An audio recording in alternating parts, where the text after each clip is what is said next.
Дымова была очень популярна пьеса «Слушай, Израиль», которая, по-моему, прошла по всем российским сценам. Хуже было с Давидом Айзманом. Его пьесы почти все были запрещены. Его самая такая знаменитая пьеса «Терновый куст» была поставлена лишь в 1907 году в Тереохском театре и игралась всего лишь несколько раз. Но когда я уже отработал вот все такое вот в русской прессе, мне библиографы сказали, что в театральной библиотеке существует громадная картотека, то есть не картотека, а просто громадное количество пьес на идыш и на иврит, которые прошли цензуру, царскую цензуру, которые были или запрещены, или были разрешены к постановкам, но которые вот в этих каталогах они запечатлены. Здесь пьес более 2000, вероятно, 2280. Не дозволено, не дозволено, дозволено. То есть это такое количество пьес, просто рукописных, машинописных. Много пьес печаталось, были переведены на русский язык, но также не допускались на сцену.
С тех пор, как создан Петербург, евреи появились в нем, как известно, и, в сущности говоря, с тех пор и постепенно начала возникать музыкальная жизнь. Сначала музыкальная жизнь синагогальная, это неизбежно, но это отдельная веточка музыкальной жизни, и не о ней мне хотелось бы сейчас говорить. Затем люди, которые приехали, им нужно было петь, танцевать, выходить замуж и умирать. И все это сопровождалось музыкой, потому что у евреев, да и, наверное, у всех народов, музыкой сопровождается вся жизнь, от колыбели до могилы и дальше. А что касается профессиональной музыкальной жизни евреев, то началась она где-то в конце XIX века. И, к слову сказать, началась она не без инициативы одного великого русского композитора и музыканта-педагога Николая Андреевича Римского-Корского, ученики которого, собственно говоря, и начали то, что потом получило название «Еврейская музыкальная школа». Это была первая в истории человечества еврейская профессиональная музыка новой традиции, так сказать, европейской ориентации, если угодно.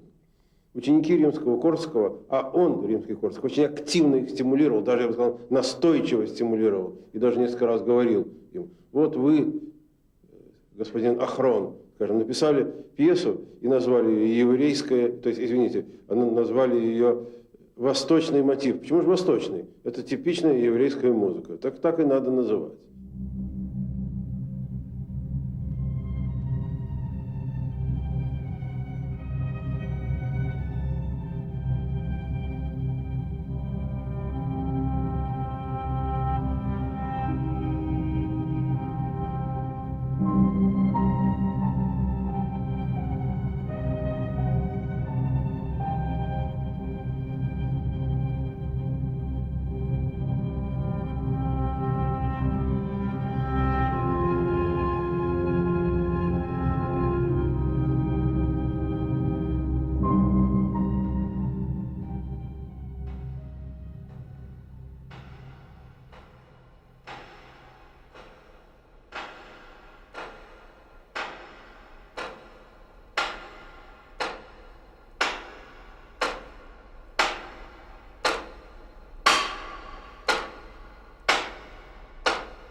В 1911 году ездил собирать еврейский фольклор некий собиратель, который скрылся за псевдонимом Анский.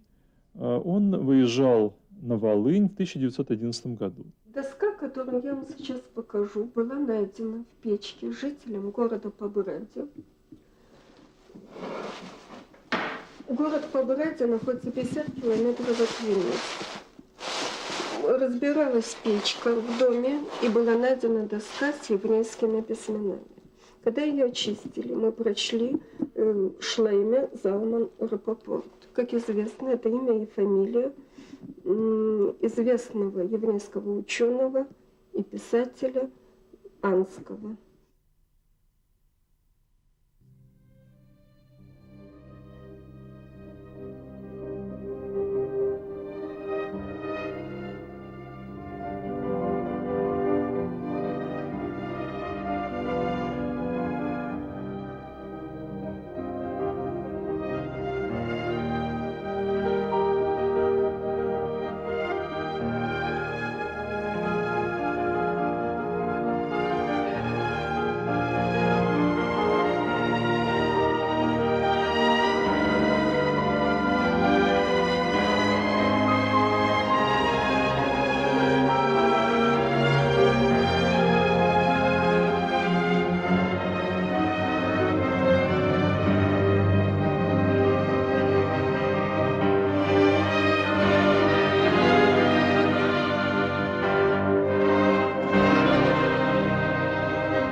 אומרת ש40 יום לפני שהתינוק נוצר ברחם, יש הכרזה למעלה מי יתחתן עם מי.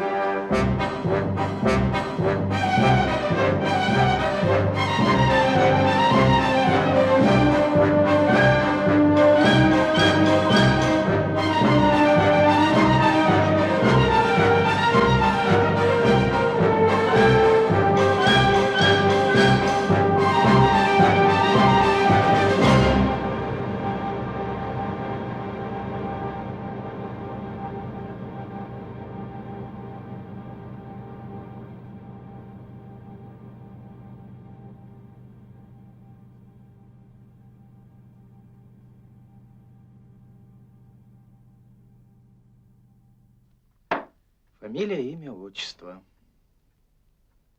Карл Карл Генрихович. Генрихович. Маркс. Шутите, гражданин Зекельман? Ика, я не понимаю, чего вы хотите от меня? Ну, какой вред я принес вашей власти? Все, что у меня было, я отдал. У вас забрали. Я отдал без сопротивления. В чем моя вина? Ваш отец работал у меня в магазине. Вы учились и получили приличное образование. Да мой отец всю жизнь горбатился на вас. Ваш отец обворовал меня на 500 рублей. Что? И если бы тут сидеть ему в остроге. А вы, между прочим, учились на деньги общины. Да вы как клоп всю жизнь сосали кровь из народа. Народа? Да народ не ходил в мой ювелирный магазин. Только один раз пришли, и у меня не стало магазина. Магазин. Вы забрали его. Жидюга. Жидюга? Жид. Ты. Я? Ты жид. Да ты сам такой. Я? Сам. Я? Ты посмотри на себя. За что вы нас так? Что вы делали? Учили, кормили, а надо было драть.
колгоспниця єврейська. Як звався когось? Їм я не знаю, як називати. Я вам бригадір скажу. Вайнер, Мандель, Деревіцький, Войко. Деревіцький був бригадір, Вайнер був бригадір, Мандель був бригадір. А голови я не помню. Тут я рабин. Такой рабин был. Он, говорят, третью Майдану золото сдал в Америку на хранение. Вот, так его Америка тут славит.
Vielen Dank, auf gute Zusammenarbeit.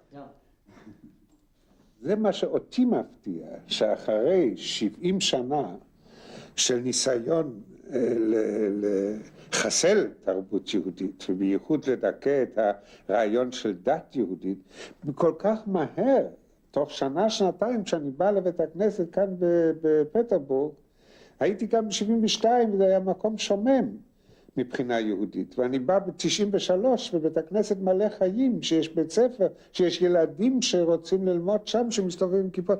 אני לא יכול להגיד שאני מרגיש כאן חסר ביהדות, להפך, בשבילי ההפתעה היא הפוכה.